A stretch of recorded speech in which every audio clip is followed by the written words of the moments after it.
We will be cursed if God doesn't do something deep in our heart and get the meanness out of our lives.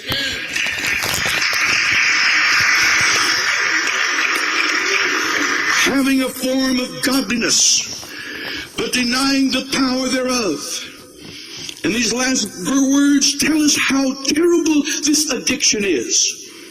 Stay with me for a moment. I'm sorry if I bore you, but stay with me in this. It tells us that if you're hooked like this, that all that another person can do is leave you. Why? Because you've learned a trick that's hard to give up. To be ungodly, mean, and devilish in the real way that God sees it. Doesn't mean that you chase women. Doesn't mean that you do these other things. You may do that as well. But that's not the point. It is that you're a mean person. A mean, nasty person. And still go to church. My God help us. There's so many mean, nasty people in church. So many mean, nasty people. They will beat that kid till he can't sit down and feel that they've done God a service.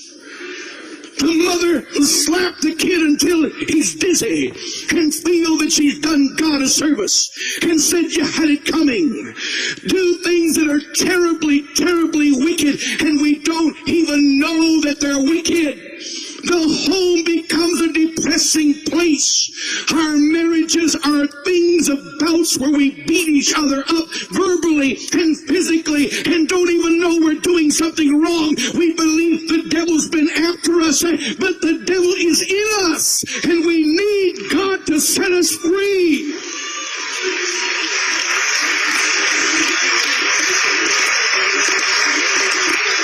You see, meanness is something that we don't see it as it is.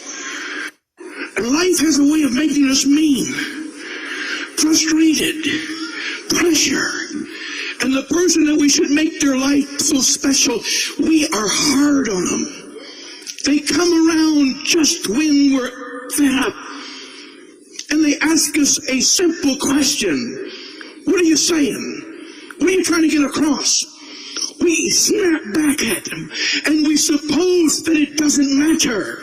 Jesus said, by this shall all men know that you're my disciples, in that ye have love one toward another. I believe that this is one of the most wonderful churches in Detroit, yet human nature doesn't change. There are those of you that no matter how much I could do, that you could say amen to. If I made a mistake and said something about your kids, that would be it. I could never, ever make up for it. I could be the man of God one week, but if I crossed you somehow, whether I knew it or not, that would be it. You'd forget it. Man, I don't have to take this kind of garbage. I'm out of here. No matter what.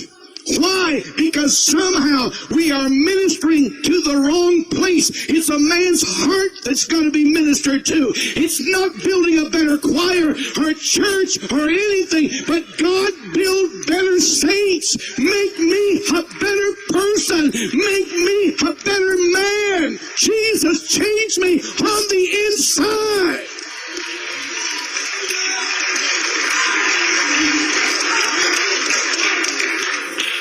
The Bible says that mean, nasty, arrogant people, that you can't do anything to change them because they've learned somehow to live with both sides of their nature.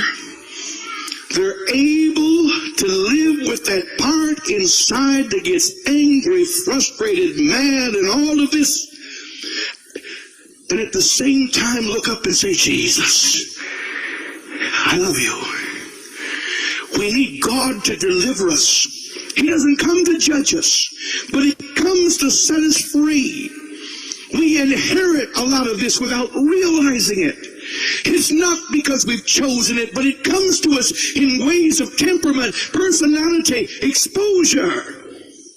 think about the man who's grown today, and he says, my old man, he made me mine.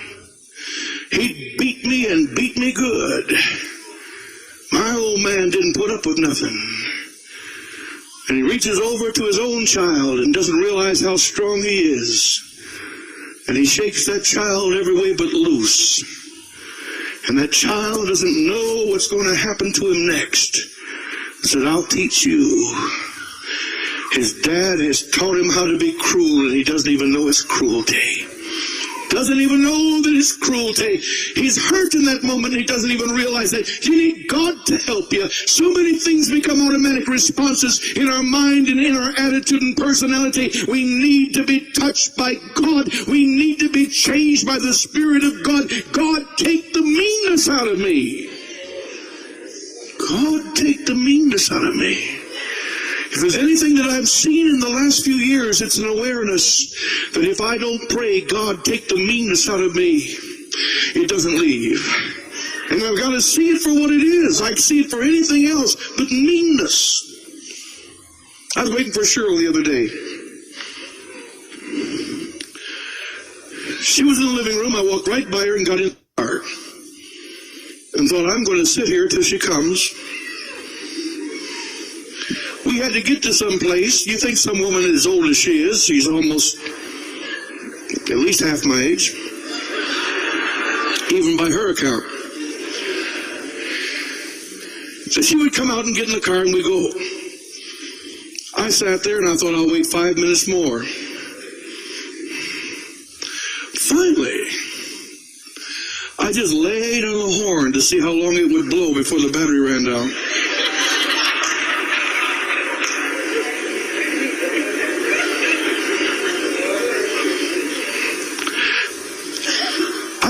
Until I began to think I'm looking stupid.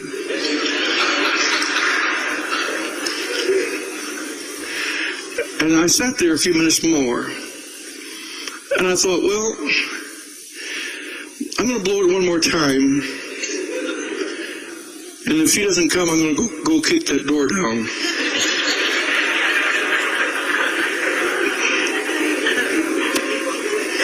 That's not just me, that's you.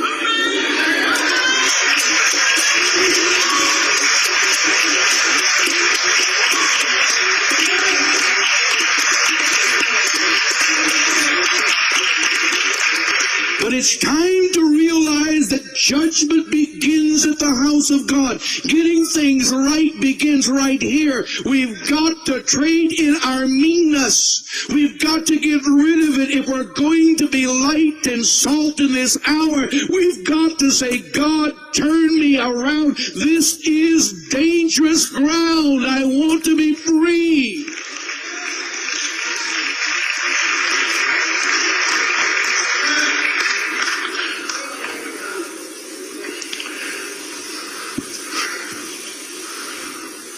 I guess my heart has always reached out for people who get saved. I know pastors who act like that's it, you got saved, you're all set. Let me stamp the back of your hand so you can get in and out. You're all set. I don't know about you, but God is still changing my life.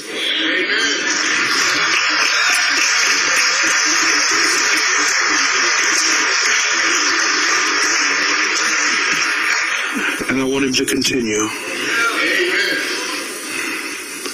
And one of the main prayers that I pray is, God,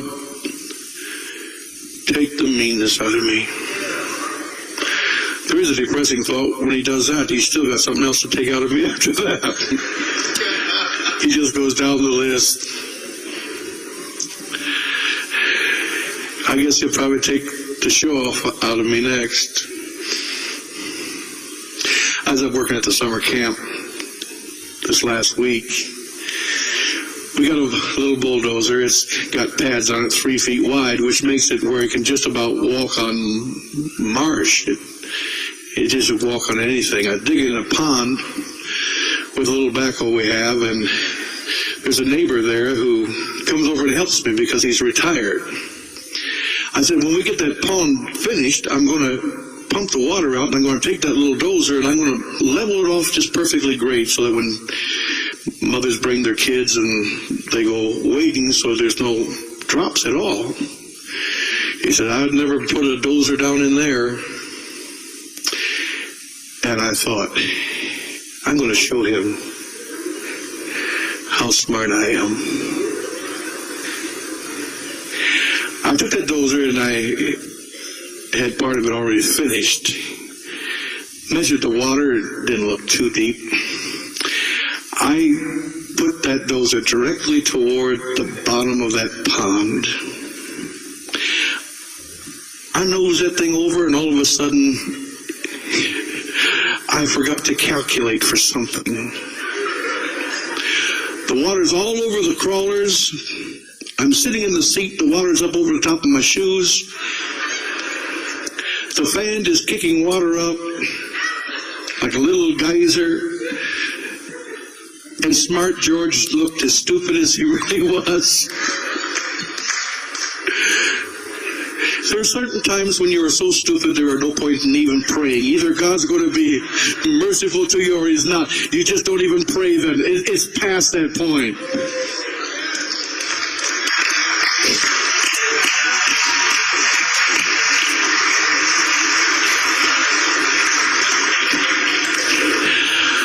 I stalled that thing in the middle. I got it going.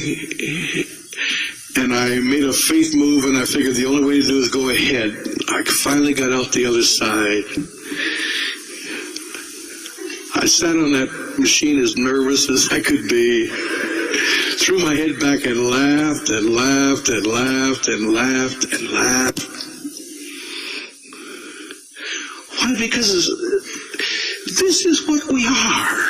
Human beings. Why are we trying to prove anything to one another? Why are we trying to prove something to God? God, just help me. God, just help me. That's all. Be my help. Stand by me. You're my friend.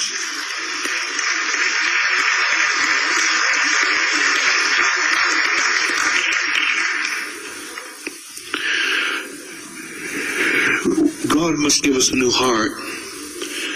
And we have to realize that no matter how wise we are, we're stupid sometimes. Amen. No matter how loving we are, we miss the point sometimes. But God sweeps it all up in his love. If we can just walk humbly before God, he's begun a good work in us, and we can make it. If we realize, God, this is dangerous territory that I'm in, but God, I don't want to be like this. Give me a new heart. Keep it clean. Help me, dear God, to be what you want me to be. Stand with me in this service.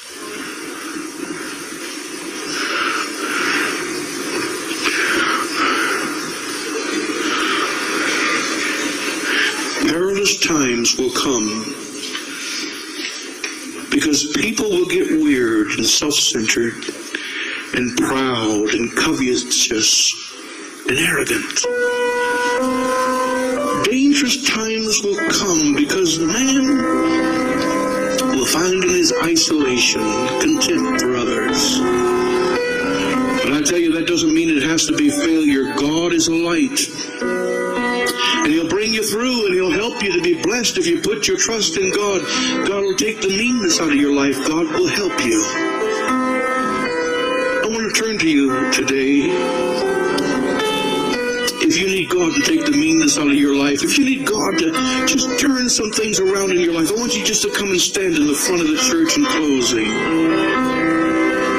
You need God to help you.